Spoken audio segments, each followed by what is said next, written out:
हम सब लोग ब्रह्मोह लीला में कथा श्रवण कर रहे थे, ब्रह्मा जी द्वारा स्तुति। जैसा कि प्रभु जी ने थोड़ा-सा बताया था कि कुछ लोग नए हैं, तो भूमिका पता होनी चाहिए। यद्यपि ये तो बहुत ही विस्तृत था, जिसमें ब्रह्मा जी जो है वो मोहित हो गए भगवान की लीला को देख कर के। तो शॉर्ट में हम समझ लेते हैं। बाकी ये जो टॉपिक चल रहा है इस समय जो कथा का, इस ये अलग से भी समझा जा सकता है। इसका पीछे के उससे कुछ ज़्यादा इतना संबंध है भी नहीं, क्योंकि ब्रह्मा जी स्तुति कर रहे हैं भगवान की अनेक प्रकार से। तो यहाँ पर स्तुति आ गई है आगे। तो लेकिन ब्रह्म मोहन लीला क्या है? हुआ क्या था ब्रह्म मोहन लीला में कि कृष्ण अपने सखाओं के साथ जो है वन भोजन कर रहे थे। उसी दिन अगासुर का वध हुआ था। अगासुर को भगवान ने शरणागति प्रदान की थी। तो उस लीला को देख कर के जब देवताओं ने नगाड़े बजाए, फूलों की वर्षा की, तो ब्रह्मलोक तक जब ध्वनि गई है तो ब्रह्मा जी देखने आ गए। आकर के बड़े ही विस्मय हुआ ब्रह्मा जी को अगासुर के वध की लीला देख करके, अगासुर का जो भगवान ने स्वरूप प्रदान किया। तो इसको देख करके ब्रह्मा जी के मन में एक इच्छा आई कि मैं कुछ और भगवान की मधुरमी लीला का दर्शन करूँ, माधुरी का। इसीलिए ब्रह्मा जी ने क्या किया, ठाकुर जी के जो बछड़े थे जो चर रहे थे पास में, उनको छुपा दिया। अब सखा ठाकुर जी के बोलने लगे भोजन करते-करते, कृष्ण हम तो खाने-पीने में ही बड़ा मगन हो गए, इतने में बछड़े पता नहीं हमारे कहाँ चले गए। तो ठाकुर जी के हाथ में भी दही भात का कौर था। खाते-खाते उँगलियों में अचार, मुरब्बे आदि दिवा रखे हैं। कहते हैं तुम लोग बैठ कर के भोजन करो, अपने भोजन को ऐसे छोड़ो मत, मैं जाकर के देख के आता हूँ। ठाकुर जी चले गए, कृष्ण चले गए बछड़ों को देखने। तो जब देखने गए हैं, तो वहां पर पीछे से ब्रह्मा जी ने जे ग्वाल बालों को भी चुरा लिया। अब जब वापिस आए ठाकुर जी, देखा ना तो वहां बछड़े हैं और ना ही यहाँ ग्वाल बाल हैं। तो कृष्ण वहां पर सोचने लगे मेरे ग्वाल बाल और बछड़े कहाँ चले गए। तो समझते देर ना लगी कृष्ण को कि वो तो ब्रह्मा जी की करतूत है ये तो। अब इतनी देर में ब्रह्मा जी अपने लोक को गए थे, उनको ब्रह्म हृदय में छुपा दिया था ग्वाल बाल और बछड़ों को। और जब अपने लोक को गए हैं, तो उससे पहले ही कृष्ण ब्रह्मा जी के लोक में ब्रह्मा जी का रूप धारण करके चले गए और वहां पर जाकर बोल दिया, एक नकली ब्रह्मा घूम रहा है, उसको अंदर मत आने देना। तो वहां पर ब्रह्मा जी को अपने लोक में ही नहीं जाने दिया। जब ब्रह्मा जी वहां सोचने लगे तो समझ गए गलती होगी। जब वापिस आए हैं तो देखा कि पूर्ववत पहले की भांति ही लीला चल रही है। कृष्ण जो है अपने सखाओं के साथ भोजन कर रहे हैं। यद्यपि इतने समय में 1 वर्ष बीत चुका था। तो उतनी देर में क्या किया था, कृष्ण ने उतने ही रूप धारण कर लिए थे ग्वाल बाल और बछड़ों के, और ऐसे ही लीला चलती रही। अब ये सारी लीला को जब संगोपन किया भगवान ने, शॉर्ट में कथा सुना रहे हैं, बहुत विस्तृत कथा है। तो जब संगोपन किया तो ब्रह्मा जी को पता चल गया ये तो भगवान की लीला थी, भगवान ने ही सारे रूप धारण किए थे। तो ब्रह्मा जी ने स्तुति करनी शुरू कर दी कृष्ण की। स्तुति करते समय ब्रह्मा जी ने कहा है, पहले रूप भगवान के रूप का वर्णन किया। बड़ा सुंदर रूप का वर्णन करते हुए श्लोक बोला है ब्रह्मा जी ने, भगवान के रूप का वर्णन किया, रूप माधुरी का। फिर जब रूप का वर्णन कर दिया उसके बाद भगवान को बोला आपको कोई जान नहीं सकता। आप जो मेरे सामने ऐसे बाल स्वरूप में प्रकट हैं, ये आपकी कृपा है जो अब मैं आपका दर्शन कर पा रहा हूँ, नहीं तो ये आपका रूप अज्ञेय है, आपको कोई जान नहीं सकता। फिर आगे ब्रह्मा जी ने तीसरे श्लोक में बोला कि ज्ञान का प्रयास छोड़ करके जो भक्ति का आश्रय ग्रहण करते हैं, वो आपको जान सकते हैं त्रिलोकी में, नहीं तो आप अजित हो, आपको कोई जीत नहीं सकता। लेकिन फिर भी जो लोग, जहाँ पर आपकी कथाएँ होती हैं, जहाँ पर आपके भक्त लोग वास करते हैं, मिलकर के बैठ कर के आप आपकी चर्चा करते हैं, वो लोग क्या करते हैं, आपको त्रिलोकी में जब यद्यपि आप अजित हो लेकिन फिर भी वो आपको जीत लेते हैं। तो यहाँ ब्रह्मा जी ने भक्ति धर्म की स्थापना करी। फिर अगले श्लोक में बोला कि इतने योगी भी ऐसे हुए हैं जो योग मार्ग का अवलंबन कर रहे थे, केवल योग का, लेकिन जब उनको कुछ प्राप्ति नहीं हुई तो उन्होंने सारे साधनों को त्याग करके आपके चरण कमलों का भजन किया, अपने सारे कर्मों को आपको समर्पित कर दिया और फिर योग मार्ग द्वारा भी उन्होंने आपकी प्राप्ति, अर्थात आप जो योगियों को गति प्राप्त होती है वो गति प्राप्त कर ली। इस तरह से ब्रह्मा जी स्तुति करते करते एक श्लोक में जाकर बोलते हैं, 7 नंबर में श्लोक में, कि ब्रह्मा जी कह रहे हैं कि आप जो हो आपके निर्गुण स्वरूप को तो कोई समझ ले। निर्गुण अर्थात जो निर्विशेष है, निराकार है, जो अगोचर है, जिसको कोई जान नहीं सकता। बोले लेकिन आपके सगुण स्वरूप को तो कोई भी जान नहीं सकता। तो यहाँ पर 6 नंबर श्लोक है, ब्रह्मा जी ने यहाँ स्तुति करते हुए बोला, तो इसकी बहुत विशद चर्चा हमने करी है श्लोक की, यही चल रही थी। इसमें हमने भगवत गीता से भी लिया, रामचरितमानस से भी लिया। तो यह जो बात है ना कि निर्गुण आसान है, सुलभ मुश्किल है, यह बात सिर्फ 2 ही जगह मिलेगी, भागवत जी में जहाँ ब्रह्मा जी स्तुति करते हुए बोल रहे हैं, और रामचरितमानस में एक जगह गोस्वामी जी ने लिख दिया ये बात। उत्तरकांड में 73 नंबर दोहा है, जहां पर गोस्वामी जी लिखते हैं, निर्गुण रूप सुलभ अति, सगुण जान नहीं कोई। कि निर्गुण को समझना तो आसान है, समझ में आ जाता है सहज में ही, लेकिन सगुण जो दिव्य गुणों का जो भगवान का स्वरूप है उसको कोई जान नहीं सकता। सगुम सुगम ना अगम नाना चरित, सुन मुनि मन भ्रम होई। कहते जो सगुण स्वरूप है भगवान का, उसके इतने अगाध चरित्र हैं कि मुनियों के मन को भी भ्रम हो जाता है। तो यह क्यों लिख दिया, ये कैसे लिख दिया? जैसे लिखते हैं, हरि अनंत हरि कथा अनंता, हरि अनंत है और उनकी कथाएं भी अनंत हैं, कही सुनी बहुविधि सब संता। तो जब हरि अनंत है, हरि कथाएं अनंत हैं, तो कहते इसलिए गोस्वामी जी कह रहे हैं कि उनके तो इतने चरित्र हैं, इतने चरित्र हैं प्रभु के, कि कोई भी जब सुनता है तो उसको मन को मोह हो जाता है। तो यह बात क्यों क्यों लिखी? यही बात ब्रह्मा जी कह रहे हैं कि निर्गुण को जानना आसान है। यद्यपि हमने यहाँ पर इसको बहुत अच्छे से समझा था कि गीता में भगवान ने, जब अर्जुन ने प्रश्न किया 12वें अध्याय में, अर्जुन प्रश्न करते हैं कि एक तो आपके निर्गुण स्वरूप को मानते हैं, जो कहते हैं कि मैं ही ब्रह्म हूँ, अहम ब्रह्मोस्मि, और एक है जो आपके सगुण स्वरूप की उपासना करते हैं, आपको अलग मानते हैं, जीव जीव अलग है, भगवान अलग है, उस रूप से आपको भजन करते हैं आपका। तो इसमें श्रेष्ठ कौन है? तो भगवान ने कहा दोनों ही ठीक है, लेकिन श्रेष्ठ कौन है? जो सगुण का भजन करता है, क्योंकि उससे मुझे जल्दी प्राप्ति कर सकता है कोई भी व्यक्ति। तो वहां पर भी यही स्थापना करी। और फिर हमने इसी चीज को समझा रामचरितमानस में उत्तरकांड में, जब काव्यशंडी जी से प्रश्न कर दिया गरुड़ जी महाराज जी ने कि जब लोमश ऋषि आपको मिले थे, तब उन्होंने तो आपको ब्रह्म ज्ञान प्रदान किया था कि तुम्हारे और उसमें कोई भेद नहीं है, तुम किस राम को ढूंढ रहे हो, तुम भी तो राम हो, तुम भी तो कृष्ण हो। तो इसीलिए अहम ब्रह्मोस्मि का ही ध्यान करो, उसी का जप करो, जिससे क्या होगा, तुम अपने अंदर ही अपने आप को प्राप्त कर लोगे। तब कहते हैं आपने उसका आदर नहीं किया। किसने कहा? गरुड़ जी ने कालुषंडी जी को प्रश्न किया। तब आपने आदर नहीं किया निर्गुण मत का और सगुण की स्थापना करी थी। तो आप भक्ति पक्ष पर अड़े रहे, लेकिन आपने कौवा बनना स्वीकार कर लिया। लोम शिष्य ने श्राप दे दिया, कौवा बन जा, कौवे की तरह बोले जा रहा है। आपने कौवा बनना स्वीकार कर लिया, लेकिन आपने भक्ति पक्ष पर अड़े रहे, तो आपने भक्ति की ही स्थापना करी। ये बताइए ज्ञान और भक्ति में क्या अंतर है? तो यहाँ पर वहां पर भी हमने अच्छे से समझा कि ज्ञान और भक्ति का कितना सुंदर वर्णन वहां पर। ज्ञान क्या है? भक्ति। ज्ञान अर्थात निर्गुण मार्ग, भक्ति अर्थात सगुण साकार स्वरूप मार्ग। तो वहां पर भी गोस्वामी जी ने बड़ी सुंदर स्थापना की है कि सगुण ही आसान है, सगुण से ही प्राप्ति हो सकती है।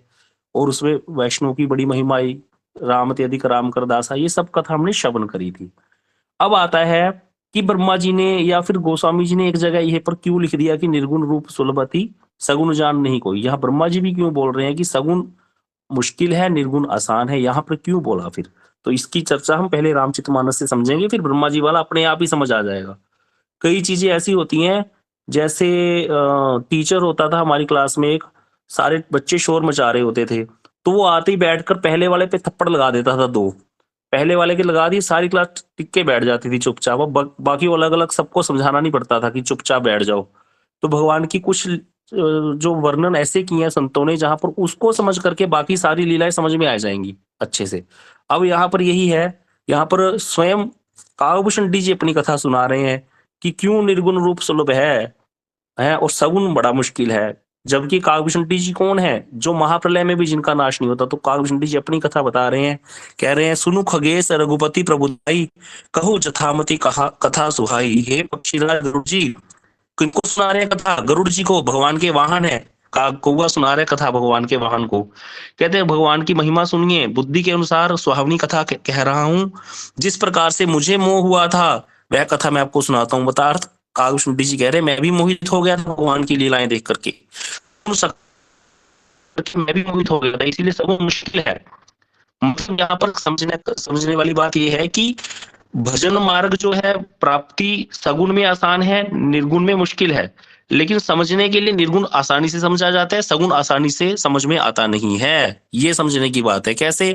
क्योंकि निर्गुण निराकार में क्या है भाई? कुछ भी नहीं करना, ब्रह्म का ध्यान करना है। ना उनकी कोई लीला है, ना उनका कोई रूप है, ना उनका कोई गुण है। तो आराम से ध्यान करके अपने चित्त को निरोध करना है, चित्त को वशीभूत करके ब्रह्म में ब्रह्म का ध्यान करना है, हो जाएगा।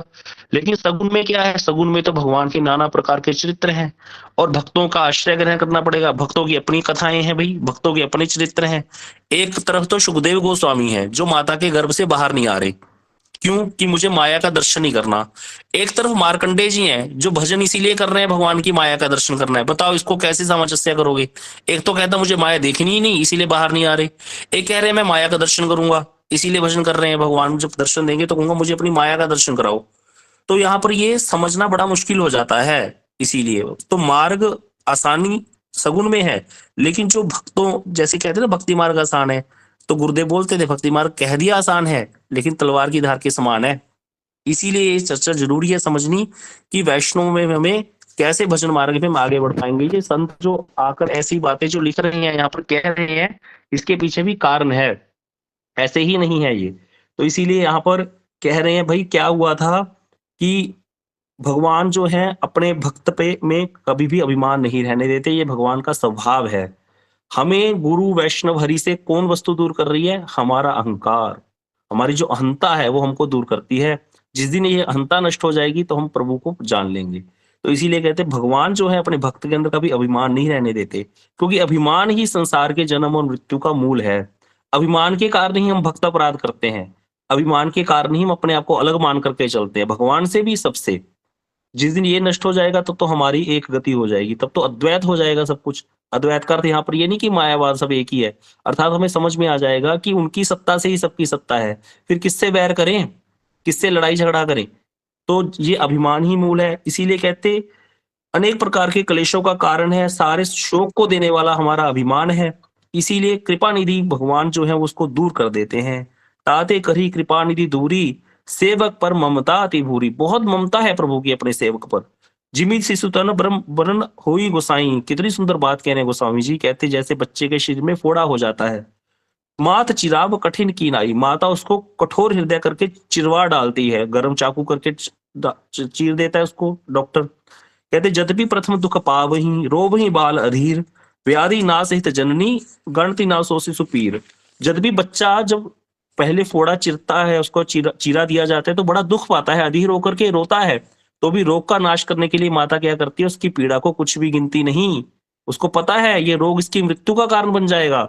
इसी प्रकार कहते तिमि रघुपति निज दास कर, हरि ही मान हित लागी। इसीलिए भगवान भी क्या करते हैं, अपने दास का अभिमान उसके हित के लिए हर लेते हैं। जगह जगह उसकी निंदा करवा देते हैं, जगह जगह उसका क्या करवा देते हैं, उसके मान की हानि करवा देते हैं, जिससे वो बिल्कुल निष्किंचन हो जाता है। ऐसे कहते प्रभु को ब्रह्म त्याग करके क्यों नहीं भजते, जो इतने भगवान क्या करते हैं, ऑपरेशन कर देते हैं अपने भक्त का। इसी प्रकार कहते मैंने भी गलती करी, मैं अपनी मूर्खता की बात कहता हूँ, काव्य जी बता रहे हैं, मन लगा करके सुनिए। जब जब रामचंद्र जी मनुष्य शरीर धारण करते हैं, भक्तों के लिए बड़ी लीलाएं करते हैं, तब तो मैं अयोध्यापुरी जाता हूँ। उनकी बाल लीला देख करके मैं हर्षित होता हूँ, क्योंकि काव्य जी के इष्ट जो है वो बाल स्वरूप राम जी ही हैं।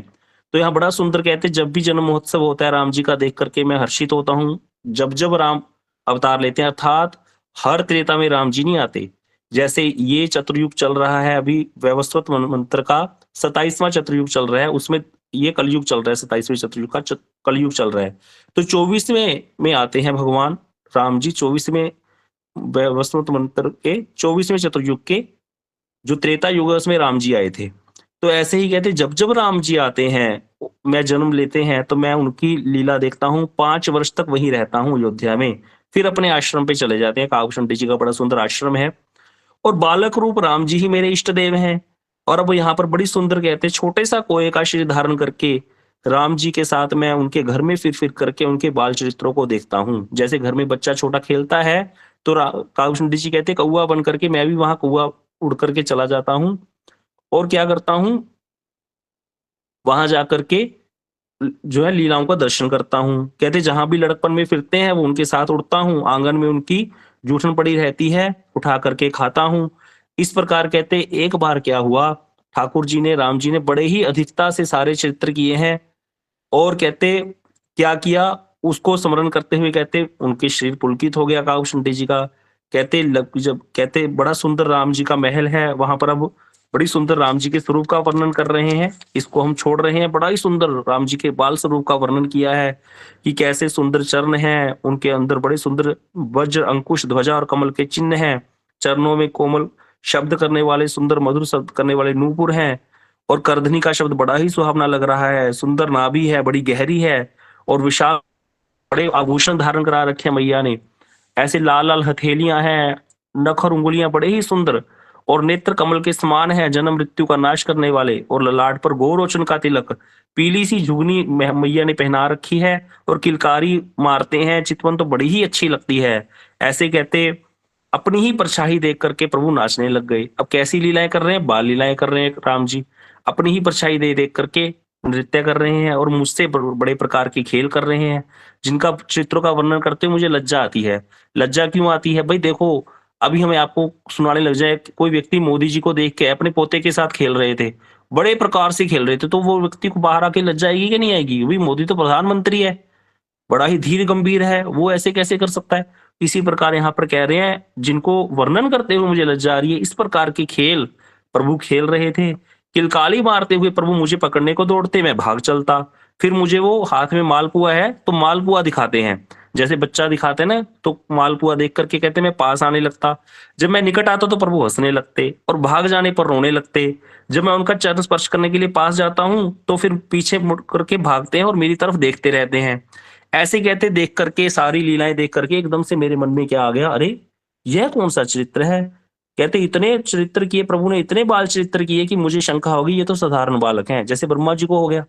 जूठा खा रहे हैं कृष्ण, इसीलिए कह रहे हैं ब्रह्मा जी यहाँ पर कि सगुण निर्गुण को तो कोई समझ ले। आसान है भैया, जिसकी का नाम है, ना कोई रूप है, ना कोई क्रिया है, बस ध्यान करना है ब्रह्म का, वो तुम ही हो, तुम्हें अपने आप को प्रकट करना है, उसको अपने आप को उसमें समझना है। लेकिन यहाँ पर ये चरित्र कैसे समझोगे, जहां पर ब्रह्मा जी जैसे मोहित हो गए, और यहाँ पर कालुषंडी जी कह रहे हैं मैं मोहित हो गया।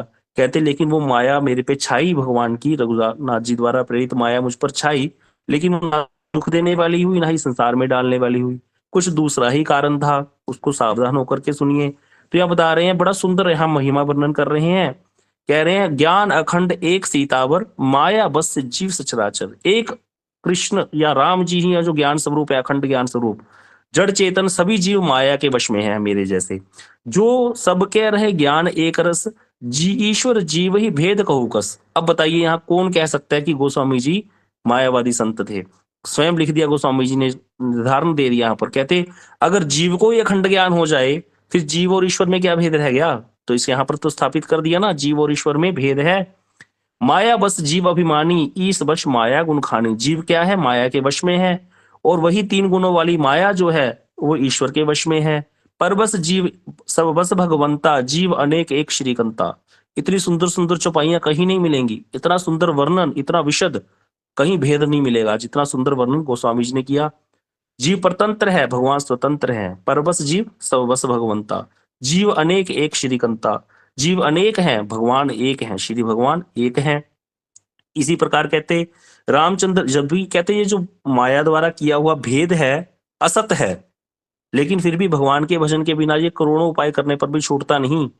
भेद जीव का भगवान से, अभी मैं बोलूं कि भगवान जीव और भगवान में भेद नहीं है, कोई इसको समझा सकता है फिर कैसे नहीं है भेद? क्योंकि शास्त्र में ये बात भी लिखी है कि जीव का भगवान से भेद नहीं है, जीवात्मा का। वो बता सकता है इसको? ब्रजेश्वर प्रभु आप बता सकते हो जीव और ईश्वर में भेद नहीं है? ये क्यों लिखा, फिर शास्त्र में क्यों बताया गया?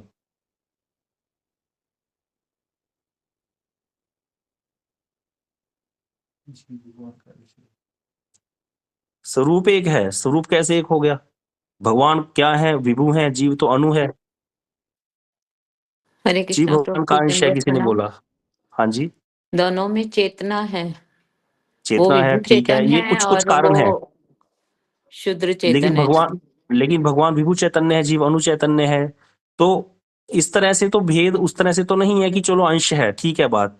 लेकिन एक चीज समझनी चाहिए, इसका सीधा सीधा आंसर ये है कि जिस चीज की सत्ता जिससे होती है फिर उसमें भेद नहीं होता। जीव की सत्ता किससे है? भगवान से है। हमारी स्वतंत्र सत्ता नहीं है, हमारी सत्ता भगवान से। इसी प्रकार माया की सत्ता भी भगवान से है, इसीलिए बोल दिया जाता है कि भेद नहीं है। वैसे तो भेद है, क्योंकि सत्ता के हिसाब से हमारी सत्ता किससे है? भगवान से है। तीन ही तत्व हैं, जीव ब्रह्म और माया। ब्रह्म जो है उसकी अपनी सत्ता है, क्योंकि भगवान अपने आप में है, वह स्वयंभू है। लेकिन माया स्वयंभू नहीं है, जीव स्वयंभू नहीं है, जीवात्मा। इसीलिए बोल दिया जाता है कि जीव और ईश्वर में भेद नहीं है, कि जीव की सत्ता ईश्वर की सत्ता से है, उसकी स्वतंत्र सत्ता कभी भी नहीं है। लेकिन हमने स्वतंत्र होने की इच्छा की, इसीलिए हम कष्ट पा रहे हैं। तो इसीलिए यहाँ पर यह समझना पड़ेगा। अब आगे कह रहे हैं कि इतनी सुंदर यहाँ पर इन्होंने, गोस्वामी जी ने इतनी उपमाएं दी हैं, इतनी उपमाएं कहीं नहीं मिलेंगी। कह रहे हैं अगर रात्रि का समय हो और पूर्णिमा की रात्रि हो, समझिएगा इसको, और चंद्रमा अपनी 16 कलाओं के साथ संपूर्ण उदय हो जाए और सारे तारागण भी हो, एक भी बादल ना हो, जितने भी पर्वत है सब में दावाग्नि लगा दी जाए, जितने भी पर्वत है सब में आग लगा दी जाए, तब बताओ क्या रात्रि का अंधकार दूर हो जाएगा? कोई बता सकता है?